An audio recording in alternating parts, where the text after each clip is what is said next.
Hi guys, good morning all of you. ఎలా ఉన్నారు? అంతా బాగున్నారా? అందరికీ హృదయపూర్వక బాణాల పండుగ శుభాకాంక్షలు.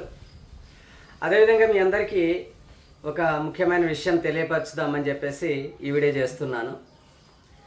మనకు తెలిసిందే కదా, బిహెచ్ఎల్ రిజల్ట్ ఇచ్చిండు.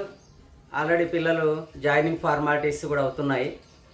ఈ బిహెచ్ఎల్ రిజల్ట్స్లో మర్లపాటి కోచింగ్ సెంటర్ సాధించినటువంటి ఘన విజయాన్ని మీ అందరికీ తెలియపరచుదామని వీడియో చేస్తున్నాను. మొత్తం మీద బిహెచ్ఎల్ హైదరాబాద్ యూనిట్కి కానీ చూస్తే టోటల్గా మనకి ఇచ్చినటువంటి పోస్టులు 50 పోస్టులు ఇచ్చిండు. ఈ 50 పోస్టులలో ఫిట్టర్ 10, టర్నర్ 20, మెషినిస్ట్ 20, మొత్తం 50 పోస్టులకి బిహెచ్ఎల్ హైదరాబాద్ రిక్రూట్మెంట్ జరిగింది. ఈ మొత్తం 50 పోస్టులలో మర్లపాటి కోచింగ్ సెంటర్ నుంచి 15 మంది విద్యార్థులు సెలెక్ట్ అవ్వడం జరిగింది. టోటల్గా 15 మంది. ఈ 15 మందిలో మీరు చూసినట్లయితే మెషినిస్ట్ నుంచి 8 మంది, అదేవిధంగా ఫిట్టర్ నుంచి 7 విద్యార్థులు బిహెచ్ఎల్లో ఉద్యోగాలు సాధించడం జరిగింది. దీనికి సంబంధించినటువంటి కొంత ఇన్ఫర్మేషన్ని మీతో షేర్ చేసుకుంటాను. మనకి మొత్తం 50 పోస్టులలో ఏవైతే టర్నర్ 20 పోస్టులు ఉన్నాయో, ఈ టర్నర్ 20 నుంచి మనకి ఒక పోస్ట్ కూడా రాలేదు. ఇది చాలా బాధాకరమైన విషయం. అయితే వెరీ క్లోజ్లో 2 పోస్టులు మనకి మిస్ అయినాయి. ఒకటి సంతోష్ రెడ్డి 88.5 మార్కులు సాధించినా కానీ ప్రాక్టికల్లో రిజెక్ట్ అవ్వడం జరిగింది. అదేవిధంగా ఇందూరు ప్రవీణ్ కుమార్ 0.25 కట్ ఆఫ్తోని ఫైనల్ సెలక్షన్లో మిస్ అవ్వడం జరిగింది. ఖచ్చితంగా ఆ 2 పోస్టులు మనకి 100% వస్తాయనుకున్నటువంటి పోస్టులు. ఎనీహౌ, ఇక్కడ మనం ఎంత కష్టపడ్డా కొంత లక్ ఫ్యాక్టర్ కూడా మన వైపు ఉండాలి కాబట్టి బ్యాడ్ లక్ అనుకోవచ్చు. ఇక మిగిలినటువంటి 30 పోస్టులు టర్నర్ రిమైనింగ్ మిగిలిన 30 ఏవైతే ఉన్నాయో, మెషినిస్ట్ మొత్తం 20 పోస్టుల్లో చూడండి మన పిల్లలు 8 మందికి రావడం జరిగింది. అదేవిధంగా ఫిట్టర్ 10 పోస్టులు ఏవైతే ఉన్నాయో, ఈ 10 ఫిట్టర్స్ నుంచి 7 ఫిట్టర్స్ మనకు రావడం జరిగింది. అయితే ఇక్కడ ఒక చిన్న విషయం మనం గమనించాలి. 10లో 7 కాదు వాస్తవానికి. ఎందుకు అంటే ఇక్కడ మీరు గమనించినప్పుడు వడ్ల విక్రమ్, బెజవాడ అనిల్, చామంతుల విజయ్, ఈ ముగ్గురు కూడా వైజాగ్ ప్లాంట్కి సెలెక్ట్ అవ్వడం జరిగింది. బిహెచ్ఎల్ హైదరాబాద్ ప్లాంట్ కాదు, వీళ్ళు ముగ్గురు వైజాగ్ ప్లాంట్కి సెలెక్ట్ అవ్వడం జరిగింది. సో మొత్తం 10లో మనకి హైదరాబాద్ యూనిట్లో 3 పోతే 4 మాత్రమే. అంటే మొత్తం మీద మనకి 7 వచ్చినాయి, వైజాగ్లో 3 వచ్చినాయి. బిహెచ్ఎల్ హైదరాబాద్కి మాత్రం 10లో మనకి 4 పోస్టులు రావడం అనేటటువంటిది జరిగింది. ఎనీహౌ, విజయం సాధించినటువంటి ప్రియమైన విద్యార్థులందరికీ హృదయపూర్వక శుభాకాంక్షలు. మీరు అనుకున్నటువంటి లక్ష్యాన్ని చాలా హ్యాపీగా సాధించినందుకు, అదేవిధంగా జీవితంలో ఇంకా మంచి స్థాయికి పోవాలని చెప్పేసి మనస్ఫూర్తిగా కోరుకుంటున్నాను. ఇప్పుడు ఎవరైతే ఉద్యోగాలు సాధించిన మన పిల్లలు ఉన్నారో వాళ్ళని ఒకసారి పేరున మీకు పరిచయం చేసేటటువంటి ప్రయత్నం చేస్తా. ముందుగా ఫిట్టర్ కానీ చూసినట్లయితే ఫిట్టర్లో ఉద్యోగాలు సాధించిన పిల్లలు మొత్తం 7 ఉన్నారు.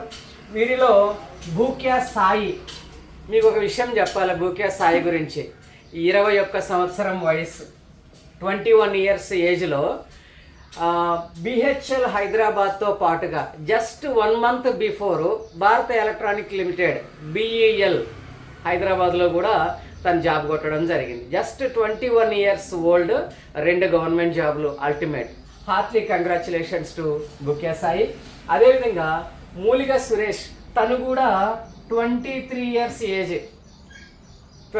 ఇయర్స్ ఏజ్లో బిహెచ్ఎల్ హైదరాబాద్లో ఉద్యోగం సాధించాడు. ప్రజెంట్ నా సెక్షన్లో నాతో పాటుగా అంటే కొంత దగ్గరలో నా కొలీగ్గా ఉంటున్నాడు అనమాట. చాలా హ్యాపీ. ఒక పక్క గురువు, ఒక పక్క శిష్యులు, ఇద్దరు ఒకే సెక్షన్లో ఒకే దగ్గర ఉంటే చెప్పుకోవడానికి ఎంత బాగుంటుంది. నాకు కూడా చాలా హ్యాపీగా అనిపిస్తుంది. అట్లనే చామంతుల విజయ్, తను వైజాగ్ ప్లాంట్కి సెలెక్ట్ అయినాడు, ఫిట్టర్ కింద జాయిన్ అయిపోయినాడు. తన ఏజ్ కూడా జస్ట్ 22 ఇయర్స్, 22 సంవత్సరాల వయసులో వైజాగ్ ప్లాంట్లో రీచ్ అయిపోయినాడు. అదేవిధంగా వడ్ల విక్రమ్, తను కూడా వైజాగ్ ప్లాంట్లోనే ఫిట్టర్గా సెలెక్ట్ అయినాడు, ఆల్రెడీ జాయిన్ అవ్వడం జరిగింది. అదేవిధంగా బెజవాడ అనిల్, తను కూడా వైజాగ్ ప్లాంట్లోనే జాయిన్ అవ్వడం జరిగింది. అంటే ఇక్కడ యాక్చువల్గా తెలంగాణ పిల్లలు అయినా వైజాగ్ ప్లాంట్కి 20 పోస్టులు ఉన్నాయి కదా అని చెప్పేసి అక్కడికి అప్లై చేసినారు. వాళ్ళు మంచిగా అక్కడ అప్లై చేయడము, రాయడము, మంచిగా వాళ్ళు అనుకున్న అచీవ్మెంట్ని సాధించడం జరిగింది. ఇక అదేవిధంగా పోతుల రుగ్వేష్, ఈ పోతుల రుగ్వేష్ గురించి కూడా మీకు ఒక విషయం చెప్పాలి. జస్ట్ బిఫోర్ 1 month రుగ్వేష్ కూడా BEL హైదరాబాద్, భారత ఎలక్ట్రానిక్స్ లిమిటెడ్లో జాబ్ కొట్టిండు. వితిన్ 1 monthలో BHEL హైదరాబాద్, అంటే 1 నెలలో 2 జాబులు సాధించినటువంటి వ్యక్తి అనమాట. ఇక్కడ ఇద్దరు వచ్చారు చూడండి, Bhukya Sai BEL and BHEL, అదేవిధంగా పోతుల రుగ్వేష్ BEL అండ్ BHEL. ఇంకొక ముఖ్యమైన విషయం ఏంటంటే మొత్తం BHEL హైదరాబాద్ రిక్రూట్మెంట్లో టోటల్ 50 మందిలో వన్ అండ్ ఓన్లీ ఉమెన్, ఒకే ఒక అమ్మాయి సెలెక్ట్ అయింది. మొత్తం 50 మంది రిక్రూట్మెంట్ ప్రాసెస్ క్లియర్ అయిపోయింది. ఈ ప్రాసెస్లో ఒకే ఒక అమ్మాయి సెలెక్ట్ అయింది. ఆ ఒకే ఒక అమ్మాయి Kondaboina Sandhyarani from Marlapati coaching centre. గర్వంగా చెప్పుకునే విషయం ఏంటంటే ఈ సంధ్యారాణి నా కూతురు. తెలుసు కదా మీ అందరికీ, క్లాసులో వినేవాళ్ళే కదా, మా అమ్మాయి, మా మిస్సెస్ వాళ్ళ అక్క కూతురు అనమాట. సో ఇది మనకున్నటువంటి ఫిట్టర్స్ యొక్క list. Heartly congratulations all of you fitters. Bukya Sai, Muliga Suresh, Chamanthula Vijay, Vadla Vikram, Bezawada Anil, Pothula Rugvesh, అదేవిధంగా Kondaboina Sandhyarani. God bless you all. ఇప్పుడు మెషనిస్ట్ విద్యార్థుల గురించి మనం చర్చించుకుందాం. ఈ మెషనిస్ట్లో మొత్తం 20, ఈ 20లో 8 మంది పిల్లలు BHEL హైదరాబాదులోనే, వేరే ఎక్కడ రాయలేదు. 20 పోస్టులు ఇక్కడ, అంటే 20 అంటే ఎక్కువ క్వాంటిటీ. ఆ 20 పోస్టులకి హైదరాబాద్కే రాశారు. వీళ్ళందరూ కూడా హైదరాబాద్లోనే ఉద్యోగం సాధించినటువంటి విద్యార్థులు అనమాట. వీళ్ళని కానీ గమనిస్తే Gosla Vamsi, age at most 25 years. ఈ వంశీ మా ఫ్యామిలీ మెంబర్, మా మిస్సెస్ వాళ్ళ సొంత మేనత్త కొడుకు, మా ఊరు. నేను ITI చేసి జాబు సంపాదించిన తర్వాత ఈ నెక్స్ట్ జనరేషన్లో నన్ను చూసి ITI చేసినటువంటి పిల్లలు అనమాట వీళ్ళు, మా ఊరు నుంచి. ఇప్పుడు మా ఊరు నుంచి చూడండి, సంధ్యారాణి మా ఫ్యామిలీ మెంబరే, వంశీ కూడా మా ఫ్యామిలీ మెంబరే. వీళ్ళు నన్ను చూసి ITI చేసినటువంటి పిల్లలు నాతో పాటుగా ఇప్పుడు BHEL కొలీగ్స్గా ఉండడం అనేది చాలా మస్తు హ్యాపీగా అనిపిస్తున్నది నాకైతే. ఎందుకంటే లోపలికి వెళ్ళేటప్పుడు వచ్చేటప్పుడు రోజు కలుసుకుంటాం, ఒకే టౌన్షిప్లో ఉంటాం కాబట్టి వీక్లీ ఒక హాలిడే వచ్చిందంటే మొత్తం ఒక దగ్గరే సెట్ అయ్యి మంచిగా ముచ్చట్లాడుకునే పరిస్థితి. Anyhow congratulations Vamshi. అదేవిధంగా బీర్ల బాలరాజ్, ఈ బీర్ల బాలరాజ్ గురించి కూడా మీకు ఒక ముఖ్యమైన విషయం చెప్పాలి. తను కూడా BEL హైదరాబాద్, భారత electronics limited last 3 months back జరిగినటువంటి రిజల్ట్స్లో BELలో తను సెలెక్ట్ అవ్వడం జరిగింది, భారత ఎలక్ట్రానిక్స్ లిమిటెడ్లో. వితిన్ 1 monthలో మళ్ళీ BHEL హైదరాబాద్ జాబ్ కూడా సాధించడం అనేది జరిగింది. ఒకే అకాడమిక్ ఇయర్లో వితిన్ 1.5 month స్పాన్లో తనకి కూడా 2వ జాబ్. అర్థమైందా పిల్లలు?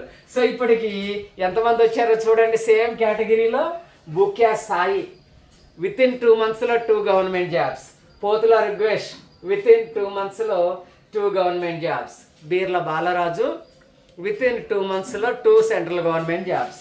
అట్లనే పోలా వంశీ, ఈ పోలా వంశీ అన్న కుర్రోడు కూడా BHEL హైదరాబాద్లో పుట్టి పెరిగినటువంటి వ్యక్తి, లోకల్ క్యాండిడేట్, ఇక్కడే ఉంటాడు తను లోకల్లో.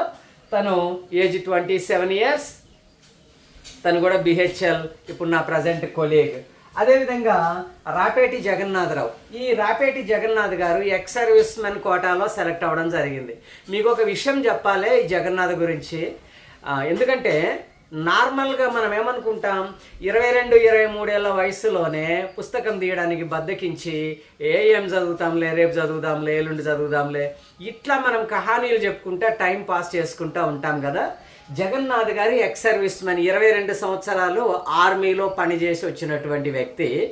అదేవిధంగా వాళ్ళ పాప ఇప్పుడు MBBS చదువుతున్నది, ఒక్కతే పాప MBBS 3rd year. వాళ్ళ పాపతో ఛాలెంజ్ చేసిండు, అమ్మ నీకంటే ముందు మళ్ళీ నేను జాబ్ కొడతాను అని చెప్పేసి వాళ్ళ పాపతో ఎంబీబీఎస్ చదివే అమ్మాయితో పోటీ పడి బిహెచ్ఎల్ హైదరాబాద్లో ఇప్పుడు రిక్రూట్మెంట్లో జాయిన్ అవ్వడం జరిగింది. మొత్తం 50 మందిలో 2 ఎక్స్ సర్వీస్ మెన్కి వచ్చింది. ఒక ఫిట్టరు, ఒక మెషినిస్ట్ ఎక్స్ సర్వీస్ మెన్ మన Rapeti Jagannatharao garu. Heartly congratulations to Rapeti Jagannath garu. ఎందుకంటే 45 సంవత్సరాల వయసులో కూతురుతో పోటీ పడి ఇప్పుడున్న ప్రజెంట్ యూత్కి ఒక ఐకాన్, ఇన్స్పిరేషన్ లెక్క తయారైనట్టు చూడు. హ్యాట్స్ ఆఫ్ అనమాట. చాలా గర్వంగా చెప్పాలి తన గురించి. ఓకేనా? ఎందుకంటే ఎప్పుడో 22 ఏళ్ల క్రితం ఐటీఐ చేసి అప్రెంటిస్ చేసి వదిలేసిన సబ్జెక్టు తిరిగి మళ్ళీ దాన్ని అవపోసన బట్టి ఒక సింగిల్ రిక్రూట్మెంట్లో, ఒకే రిక్రూట్మెంట్, ఆయన రాసిన బిహెచ్ఎల్ ఫస్ట్ ఎగ్జామ్ డెడికేటెడ్గా హార్డ్ వర్క్ చేసి 6 నెలలు తిండి నిద్ర మానేసి కష్టపడ్డాడు. చివరికి బిహెచ్ఎల్లో ఉద్యోగం సాధించడం జరిగింది. ఇంకొక విషయం ఏంటంటే రాపేటి జగన్నాథ్ గారు నేను ఇప్పుడు వర్క్ ప్లేస్ కూడా సైడ్ బై సైడ్ పక్కనే. వాస్తవానికి జగన్నాథ్ నా స్టూడెంట్ అయినా, ఆయన వయసు, ఆయన ఎక్స్ సర్వీస్ మెన్. సో ఆయన నేను స్టూడెంట్గా ఉన్నప్పటి నుంచి కూడా జగన్నాథ్ గారు అనే పిలిచేవాడిని. ఇప్పటికీ నేను అలానే పిలుస్తాను. ఆయన నన్ను సార్ అంటాడు, నేనేమో జగన్నాథ్ గారు అంటాను. ఎనీహౌ ఇద్దరం ఇప్పుడు సైడ్ బై సైడ్ వర్క్ ప్లేస్ని షేర్ చేసుకునేటటువంటి పరిస్థితి. నా పక్కనే ఉంటారు, కాకపోతే షిఫ్ట్ వేరియబుల్గా ఉంటుంది. Anyhow hearty congratulations to Rapeti Jagannath garu. అట్లనే బనావత్ పవన్ గత సంవత్సరం బిహెచ్ఎల్లో నా పక్కనే అప్రెంటిస్ చేసినటువంటి కుర్రోడు. పోయిన అకాడమిక్ ఇయర్లో నా పక్కనే, అంటే జస్ట్ వెరీ నియర్ అనమాట, ఆ సమీపంలో అప్రెంటిస్ చేసినటువంటి స్టూడెంట్ ఇప్పుడు కొలీగ్గా బిహెచ్ఎల్లో నా పక్కకి రావడం అనేది జరిగింది. కాకపోతే తనకి సెక్షన్ అలాట్మెంట్ కొంచెం దూరంగా ఇచ్చినారు. అయినా సరే గేట్లో రోజు మేము కలుసుకుంటూనే ఉంటాం. వెరీ చిన్న పిల్లోడు అనమాట, అంటే 23-24 ఇయర్స్. మంచి స్టైలిష్ క్యాండిడేట్, ఫ్యూచర్లో కాబోయే YouTuber. Hearty congratulations to Banavath Pavan. అదేవిధంగా వీటూరి గురుకిరణ్ గత 4-5 మంత్స్ బ్యాక్ గురుకిరణ్ గెయిల్లో ఉద్యోగం సాధించాడు. గెయిల్ ఇండియా ప్రజెంట్ కొచ్చిన్లో సర్వీస్ చేస్తున్నాడు. అదేవిధంగా కొచ్చిన్లో సర్వీస్ చేసే గురుకిరణ్కి మళ్ళీ బిహెచ్ఎల్ హైదరాబాద్లో కూడా ఉద్యోగం రావడం జరిగింది. 2 జాబులు వితిన్ 4-5 మంత్స్ స్పాన్లో మెషినిస్ట్ నుంచి 2 జాబులు కొట్టినటువంటి వ్యక్తి. అట్లనే మింటూ శామ్యూల్ లోకల్, తను మింటూ శామ్యూల్కి హార్టీ కంగ్రాచులేషన్స్. మంచి క్రికెట్ ప్లేయరు, ఫ్యూచర్లో బిహెచ్ఎల్ టీంకి ఆడాలని చెప్పేసి మనస్ఫూర్తిగా కోరుకుంటున్నాను. అదేవిధంగా బంటు భరత్కి కూడా బిహెచ్ఎల్తోని వెరీ క్లోజెస్ట్ రిలేషన్షిప్ ఉన్నది. ఎలా అంటే భరత్ వాళ్ళ మదరు బిహెచ్ఎల్లోనే కాంట్రాక్ట్లో వర్క్ చేస్తారు. తను బిహెచ్ఎల్ అంటే ఒక డ్రీమ్ జాబ్ అనమాట. బిహెచ్ఎల్లో జాబ్ వస్తే అది ప్రపంచంలో అన్నిటికంటే సాధించేటటువంటి గొప్ప విజయం లెక్క ఫీల్ అయినాడు. చివరికి ఆ జాబ్ని సాధించి ఇప్పుడు ఇదే బిహెచ్ఎల్లో పర్మనెంట్గా ఒక ఎంప్లాయ్ కింద ఉండబోతున్నటువంటి వ్యక్తి. Hearty congratulations to mister Gosula Vamshi, Birla Balaraj Yadav, Pola Vamshi, Rapeti Jagannatharao garu, Banavath Pavan, Veeturi Gurukiran and Mintu Samuel, Bharath Bantu. వీళ్ళందరికీ కూడా హృదయపూర్వక శుభాకాంక్షలు. మీరందరూ కూడా అనుకున్న లక్ష్యాన్ని సాధించడం కోసం బిహెచ్ఎల్లో నోటిఫికేషన్ వచ్చిన దగ్గర నుంచే కాకుండా అంతకు ముందు నుంచే వెరీ ప్లాన్డ్గా ఒక్కొక్క స్టెప్ కష్టపడుకుంటా చివరికి వీళ్ళందరూ నా కొలీగ్స్. రిజల్ట్ వచ్చిన తర్వాత చాలామంది నన్ను అడిగినారు.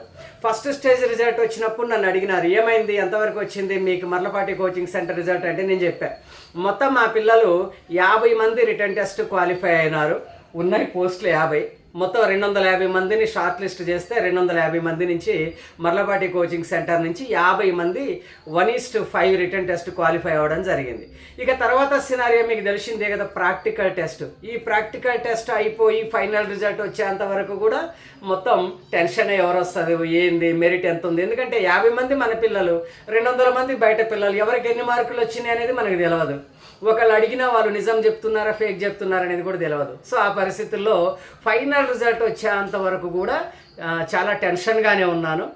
మొత్తం మీద నేను బాధపడ్డ విషయం అయితే ఒకటి ఉన్నది. ఇందూరు ప్రవీణ్, సంతోష్ రెడ్డి ఇద్దరు టర్నర్ నుంచి మిస్ అయ్యారు.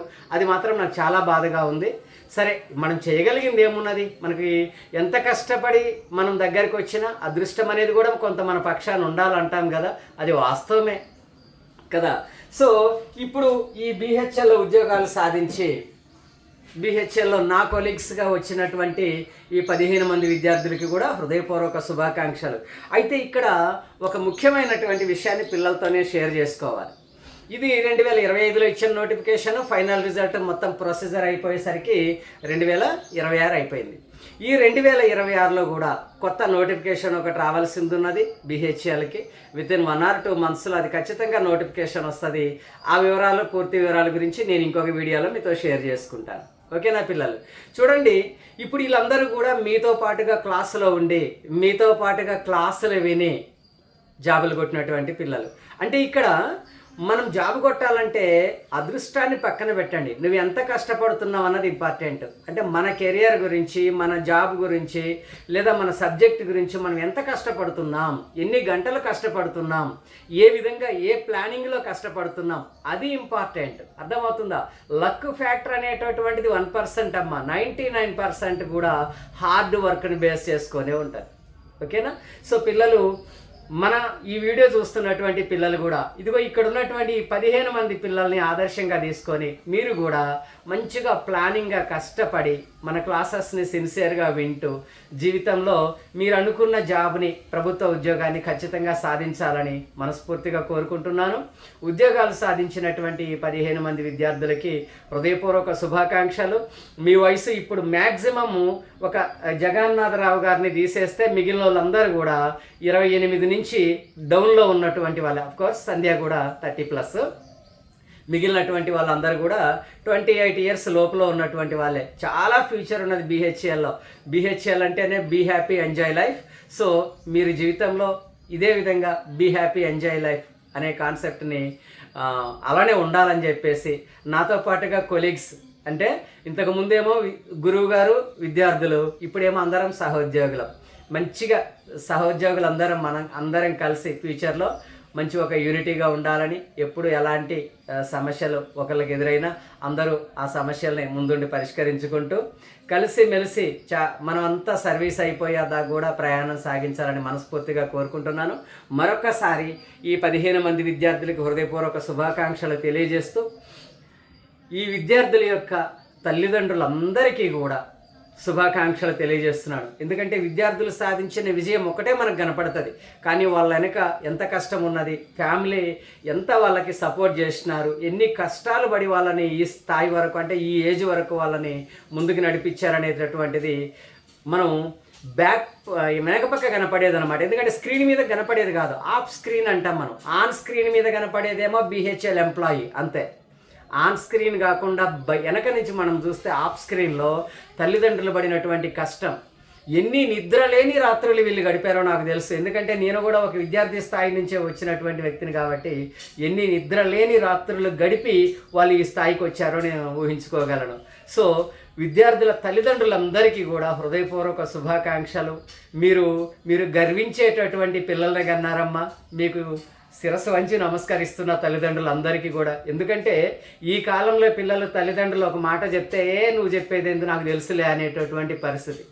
అలాంటిది తల్లిదండ్రుల ఆశల్ని తీసుకొచ్చి ఆ ఆశల్ని గెలిపించినటువంటి విన్నర్స్ వీళ్ళని చిన్నగా చెప్పడానికి ఏం లేదు. ఎందుకంటే వీళ్ళు ఇంత కష్టపడి ఈ స్థాయికి వచ్చినారు అంటే వీళ్ళ వెనక తల్లిదండ్రులు పడ్డటువంటి కష్టము, తల్లిదండ్రుల యొక్క ఆశలు, వాళ్ళు వీళ్ళ మీద పెట్టుకున్నటువంటి హోప్స్, వాటన్నిటిని నిజం చేసినందుకు పిల్లలందరికీ హృదయపూర్వక శుభాకాంక్షలు.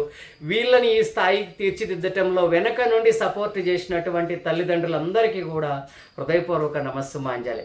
Thank you all of you. Thank you. Bye bye. See you.